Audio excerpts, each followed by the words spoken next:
saindo aí? Tá. Agora sim. Graça e paz, irmãos. Tudo bem? Tudo.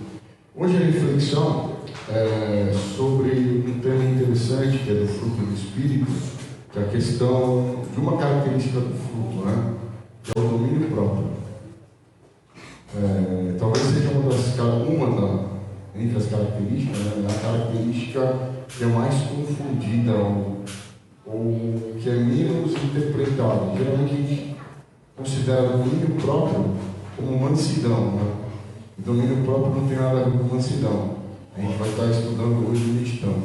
Mas primeiramente eu gostaria que você abrisse a sua Bíblia em Gálatas, capítulo 5, a partir do versículo 1. Quem tiver Bíblia aí pode abrir, quem não tiver, acompanha a leitura que eu vou fazer. Gálatas, capítulo 5, a partir do versículo 1. A gente vai ler só os 3 primeiros versículos, depois a gente vai dar um pulo lá para Gálatas 16. E eu, como já tenho idade para poder ler, eu tenho que levantar os meus óculos, porque eu não enxergo muito perto. Vamos lá? Diz assim a palavra do Senhor: foi para a liberdade que Cristo nos libertou. Portanto, permaneçam firmes e não se deixem submeter novamente a um jugo de escravidão. Ouçam bem o que eu, Paulo, lhes digo: caso deixem circuncidar, Cristo de nada lhes servirá. De novo declaro a todo homem que se deixar circuncidar, que está obrigado a cumprir toda a lei. Agora vamos lá para o 16.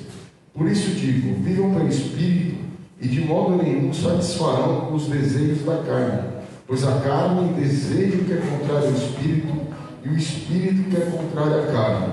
Eles estão em conflito um com o outro, de modo que vocês não fazem o que desejam.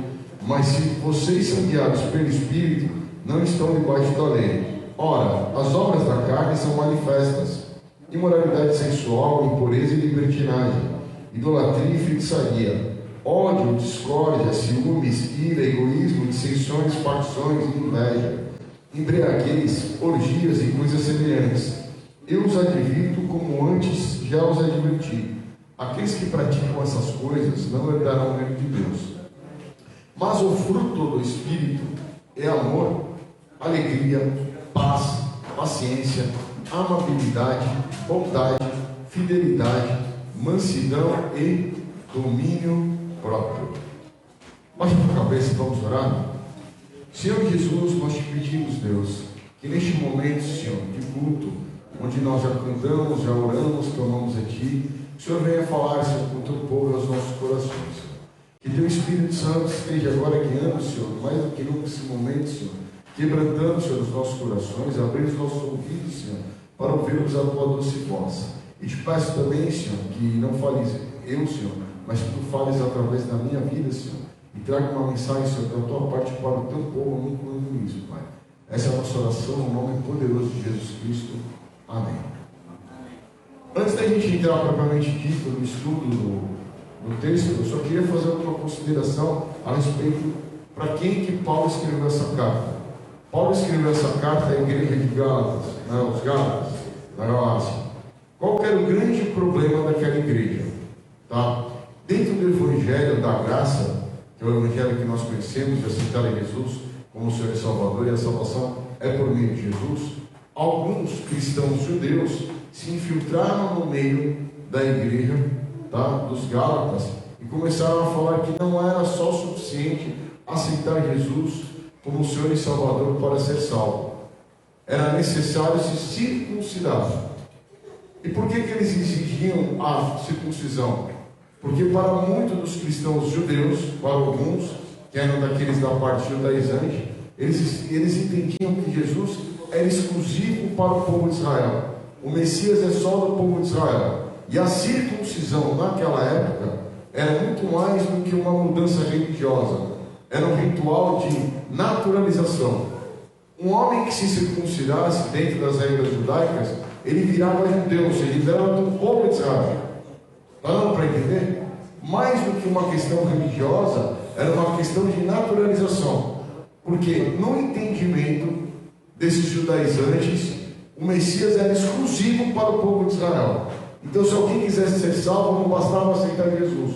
Precisava ser do povo de Israel, se circuncidar e cumprir todas as obrigações da lei.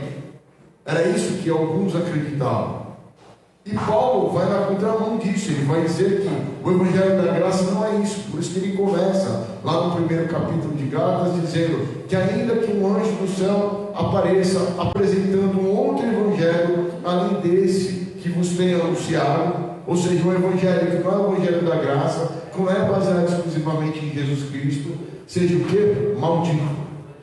Qualquer um que vier apresentar um Evangelho diferente do Evangelho da Graça, ele é maldito.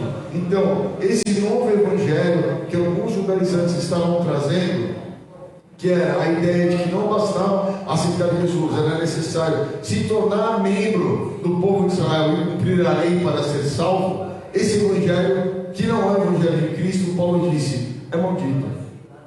E muitas vezes a gente lê o texto de Gálatas achando que é um texto que está falando sobre pessoas que vivem debaixo da lei ou sobre pessoas que estão na libertinagem, porque fala sobre o desejo da carne, o domínio da carne, mas exatamente o contrário. Paulo está se dirigindo àquelas pessoas que são extremamente religiosas, que são os legalistas.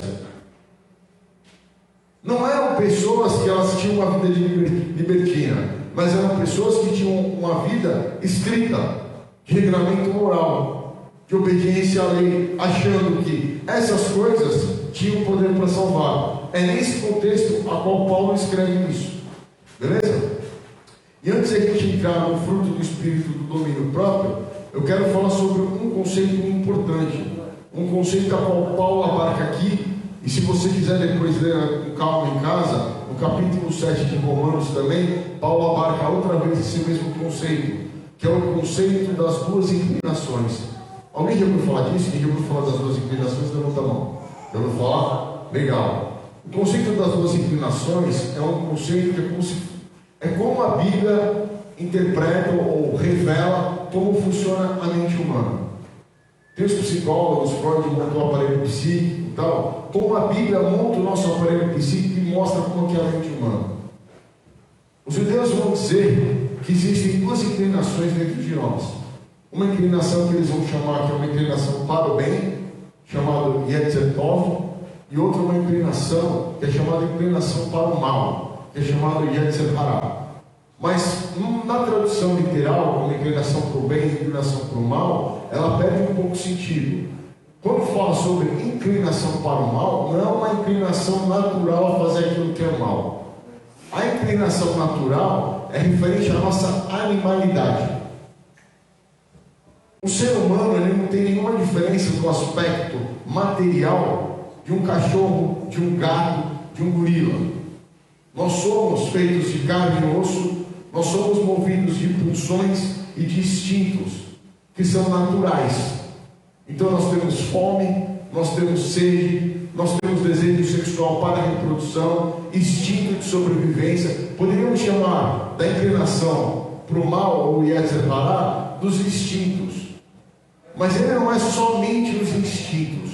Ele vai um pouco além, porque ele vai trazer um pouco sobre como você se relaciona com esses instintos e como você age em relação a esses instintos.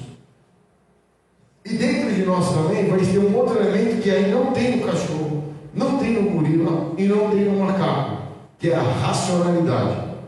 O ser humano, ele é racional, ele consegue observar, compreender e mais do que isso, e assim como Deus, que nós somos imagem e semelhança de Deus, ele é um ser moral. Você é consciente de todas as suas ações e responsável por aquilo que você faz. Deus nos fez com uma inclinação para o bem, ou seja, uma inclinação para as coisas morais ou éticas, ou seja, uma inclinação para entender o universo assim como ele entende e agir como Deus age. E ao mesmo tempo também ele nos fez do pó da terra, matéria. Então nós temos todas as necessidades que os seres que dependem da natureza, que dependem de Deus, têm também. E esse aparelho, para ele funcionar de uma forma boa, como Deus nos criou, funciona da seguinte forma: a sua inclinação do bem, ela está no topo do teu espírito, da tua internalidade, da tua mente, e ela domina e controla a tua inclinação para o mal, a tua animalidade. O ser humano saudável, criado à imagem e semelhança de Deus, ele tem dentro dele, dentro do seu espírito. Por que eu falei espírito? Porque a gente vai falar do fruto do espírito de domínio próprio. Então, ele existe dentro dele o aparelho correto, a inclinação para o bem, controlando a inclinação para o mal. Quando isso está dessa forma, nessa estrutura, o homem é perfeito e mais semelhante de Deus. O que acontece no Éden? Especificamente com Caim. O que acontece com Caim é que ali surge a brutalidade do pecado como nós conhecemos. A brutalidade do pecado é quando nós ficamos disfuncionais, aonde a nossa inclinação para o mal, ela domina a nossa inclinação para o bem. Quando Caim, movido de não sei qual sentimento, a Bíblia fala que é um sentimento que o rosto dele transfigura, ela vai citar mesmo na face, dessa forma transfigurada, quando vai falar de Nabucodonosor, em relação ao ódio que ele pega de Sadraque, Mesaque e Abednego, que ele manda esquentar a fornalha. Então assim, pode-se imaginar que o rosto de Caim é aquele rosto de ódio. Sabe a pessoa movida por ódio, que no instinto e numa forma abrupta, ela é capaz de matar alguém, ou ela mata, ou ela agride alguém? Era esse tipo de face que estava sobre Caim. E Deus olha para Caim e diz assim: eis que o pecado, o que é o pecado? Eis que essa tua inclinação para o mal, essa tua inclinação, essa sua animalidade, esse teu ciúme, essa tua raiva, esse teu ódio, ele está batendo na porta. Mas a sua racionalidade, a sua inclinação para o bem, deve dominá-lo. Eis que o pecado bate a porta, e sobre ele é o teu desejo, você deve dominá-lo. Numa tradução melhor aqui, eu vou até ler para ficar mais fácil, que aí fica mais fácil a interpretação. É Gênesis 4:7. Se você fizer o bem, não será aceito, mas se não fizer, saiba que o pecado ameaça a porta. Ele deseja conquistá-lo, ou seja, o pecado deseja conquistá-lo, mas você deve dominá-lo. O que acontece com Caim? Ele domina ou ele deixa o instinto dele tomar conta dele? O instinto toma conta. Como resultado do instinto tomar conta, ele comete realmente o primeiro grande pecado que realmente afasta Deus totalmente de nós, que é o homicídio. Se você for ler com calma, irmão, lá no Gênesis, na queda de Adão e Eva, da desobediência, o primeiro ponto é a incredulidade, eles são expulsos do jardim. Mas eles não são expulsos totalmente da presença de Deus. Porque a Bíblia fala que Deus falava com eles ainda. Tanto que Deus vai lá e se dirige a Caim. Quando Caim rompe de uma vez com Deus, em ato de rebeldia, e se une e se entrega ao pecado, e mata o seu irmão, diz a palavra que a partir dali a presença de Deus abandona a humanidade. Porque diz um outro versículo, acho que é o primeiro versículo do capítulo 5, que ele vai dizer aí: a partir dali começou-se a invocar o nome do Senhor. É logo depois que fala do nascimento de Sete. A partir dali começou-se a invocar o nome do Senhor. Se o nome do Senhor começou a ser invocado, é porque antes não precisava ser invocado. Deus estava ali. Então a presença de Deus se afasta totalmente da humanidade. E o que deixa claro na Bíblia? Deixa claro que a partir daquele ponto, nós seres humanos, nós somos seres inclinados ao mal. E o aparelho ficou disfuncional. O que nos domina é a inclinação para o mal. E a nossa racionalidade, a nossa inclinação para o bem, ela está aí totalmente perdida. Razão pelo qual, não tanto no sentido calvinista, mas concordando quase 100% com eles, com a declaração que a Bíblia faz, que o homem é absolutamente depravado. A condição humana é de depravação. E a gente faz gradação de depravação, como se tem gente mais depravada que eu, tem. Mas o parâmetro não somos nós, o parâmetro é Jesus. E qualquer um comparado a Jesus, é absolutamente depravado. Essa é a condição humana, é a condição de depravação. Os judeus, eles vão entender de uma forma equivocada, que quando Deus entrega a lei a Moisés, eles vão entender que a lei vai resolver o problema da depravação. Estão entendendo? Está tranquilo? Eles vão entender que a lei vai resolver o problema da depravação. Então, se eu obedecer aos mandamentos e fizer tudo aquilo que Deus manda, automaticamente vai consertar o que está dentro de mim. A minha inclinação para o bem vai dominar a minha inclinação para o mal. Isso é uma verdade? A Bíblia vai dizer que não. O homem que vive dessa forma, com uma aparência de santidade, não é um homem que resolveu o problema do pecado. É um homem que vive na repressão. O que você está fazendo com o pecado que habita em você? Você está recalcando. Recalque é você empurrar, matar, jogar para baixo. E você faz as coisas por uma obediência cega, que é contrária ao seu interior. A sua pulsão sexual é praticamente descontrolada, porque você, meu camarada, você não pode ver um lado de saia, que aquilo acende, né? Aí o que você faz? Você recalca. E aí você é um cumpridor da lei. Você não adultera, você recalca todas as suas pulsões. E aí fica um sistema bem esquizofrênico, bem difícil de vida, onde o teu desejo interno é um desejo para coisas diferentes. Só que a tua racionalidade sabe que está errado, e aí você vive num jugo tão pesado, tão difícil, que a vida se torna um inferno. E aí você tem dois tipos de pessoas: umas que abandonam e desistem, que vão para a libertinagem, e as outras que vão viver sobre esse jugo da lei, se matando ali, apertando e jogando para baixo todas as funções, como se isso resolvesse o problema da condição humana. Não resolve. Não resolve. Não é através do esforço pessoal, pela autojustificação, que nós somos capazes de mudar o nosso interior e o nosso caráter para desejar de maneira diferente. O ser humano, sem o Evangelho da Graça, sem Jesus Cristo, sem o Espírito Santo, ele é incapaz de desejar do mesmo modo que Deus deseja.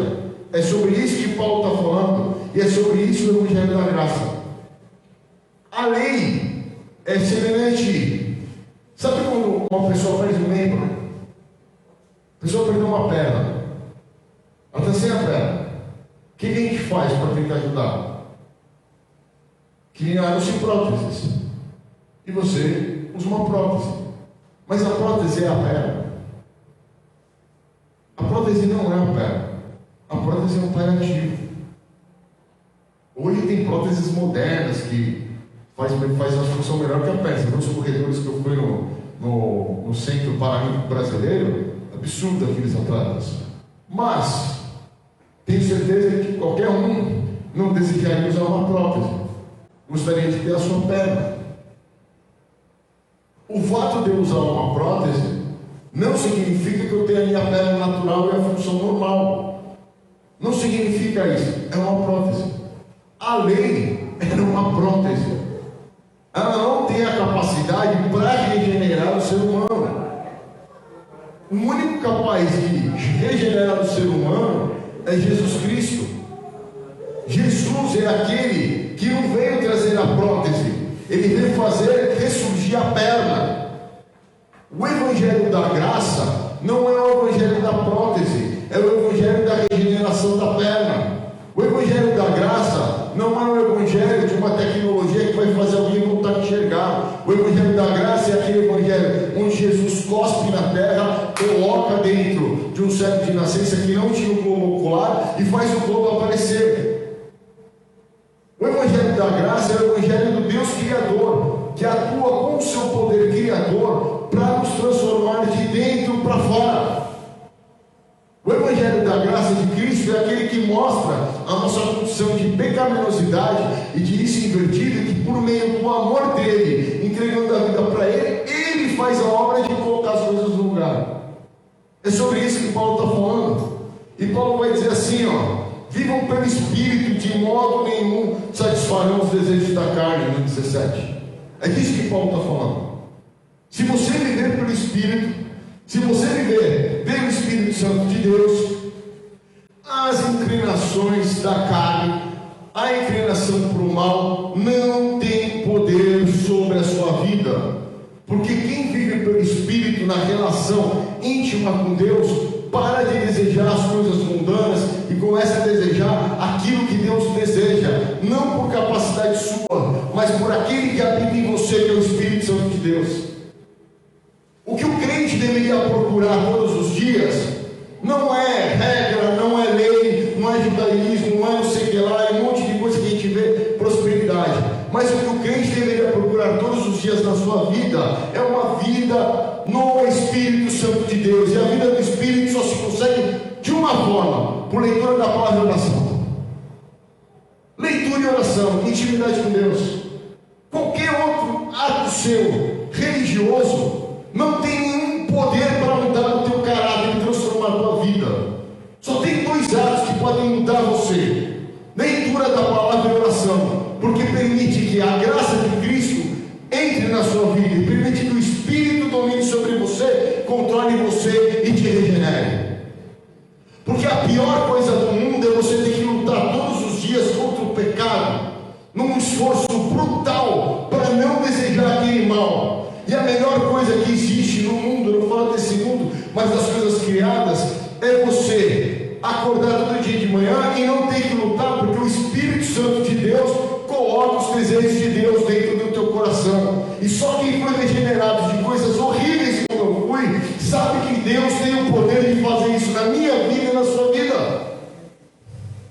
Jesus tem o poder para te livrar do vício, Jesus tem o poder para te livrar daquele olho torto, Jesus tem o poder para te livrar da mentira, Jesus tem o poder para te livrar de qualquer inclinação maligna, desde que você tenha uma vida de leitura e de oração, porque o Espírito Santo dele vai estar na tua vida. Paulo vai dizer que a inclinação do bem luta contra a inclinação do mal, e um está contra o outro. O Espírito e a carne, eles se degradiam. Só que se você viver pelo Espírito, a carne não tem poder na sua vida. E aí ele vai falar sobre o fruto da carne. O fruto da carne nada mais é que as pulsões naturais degeneradas. Quem tem fome, quando está descontrolado, vira o quê? Glutão. Quem gosta de beber, de prazer descontrolado, vira o quê? Um embriagado. Não é isso? Quem tem desejo sexual descontrolado, ele vira o quê? Um fornicário, um adúltero, um promíscuo. E essa lista vai embora. Quem gosta de estar no poder descontrolado, vira o quê? Um manipulador, um mentiroso, contumaz. Quem acha que é o centro do mundo e que deseja isso descontrolado, vira um narcisista, um psicopata. Uma pessoa totalmente depravada, dominada pela inclinação do mal. Qual é a condição de todo ser humano existente sem Jesus? Todo ser humano existente sem Jesus é dominado pela sua inclinação maligna de uma forma degenerada que te conduz o que é a morte e a ruptura. E é merecido para cada um inferno, porque conscientemente e de uma forma voluntária nós escolhemos pecar e ser rebelde contra Deus. Essa é a situação do ser humano. Aí é onde eu discordo dos calvinistas, que não é Deus que manda as pessoas para o inferno e salva as pessoas, quem Ele quer. É o ser humano que decide se ele vai continuar na sua condição, ir direto para o inferno, ou se ele vai aceitar Jesus e ter a sua vida transformada, regenerada. Mas aquele que nega Jesus vai para o inferno. Aquele que vive na religiosidade, achando que cumprimento de lei, guarda de sábado, que é essa besteiraiada que um monte de adventista fala, é besteira, porque a Bíblia está falando que é besteira. No sábado nenhum tem poder para te salvar, querido. Não tem guarda de sábado que vai te salvar.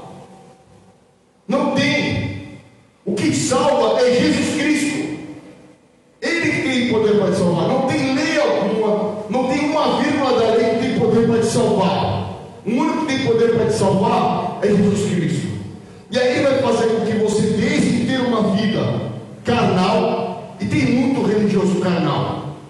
Porque quando você lê o Sermão do Monte, Jesus ele não vai falar da ação, ele vai falar da intenção. Deus nos julga não pela ação, Deus nos julga pela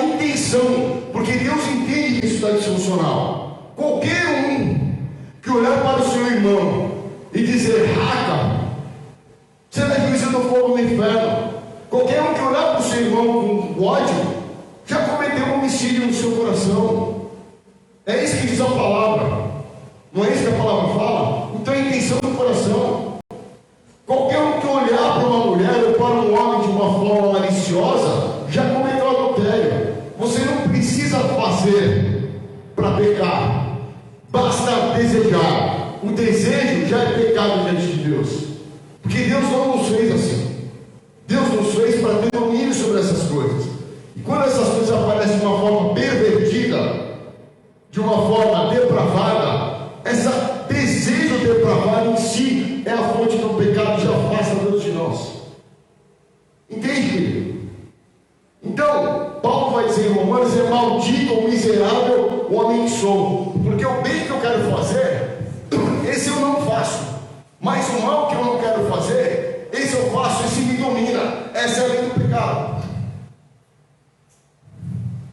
Essa é a lei do pecado. Então, desculpa, o pecado é isso: você achar que ir numa religião, num culto evangélico, ou virar judeu, qualquer coisa que você quiser colocar, vai conseguir mudar essa lógica da sua vida. Eu estou aqui para te contar, tá? Não vai. Sabe para onde você vai sem Jesus? Para o inferno. Sabe para onde você vai se diminuir a cruz de Cristo? Achando que essas coisas têm sinergia para te salvar? Para o inferno também. Só tem uma pessoa para resolver a tua vida: Deus, em Cristo Jesus. Amém? Amém. Mas o fruto do Espírito é esse que Paulo vai falar. É o oposto ao fruto da carne. Aí ele vai ter uma água mesmo, entendeu? Pegou aqui. Mas o fruto do Espírito é esse que Paulo vai falar. Ele é totalmente diferente do fruto da carne. Ele vai dizer o seguinte: que o fruto do Espírito, o que ele é? É um frutal de frutos, né? Tem aquela banda Frutos do Espírito, é errado, né? O Espírito não tem vários frutos, o Espírito tem um fruto, que o salário do pecado é a morte, isso é o fruto do pecado, que aí tem várias características, e o fruto do Espírito é vida, e ele tem várias características. Entre as características do fruto do Espírito, que é uma árvore que dá um fruto, tem aqui amor, alegria, paz, paciência, amabilidade, bondade, fidelidade, mansidão e domínio próprio. Essa palavra em grego é chamada de governo do eu, egkrateia ou egokrateia, governo do eu. Governo o que é? Você tem um poder sobre alguma coisa, isso é governo. Governo é isso, ter o controle, domínio de alguma coisa.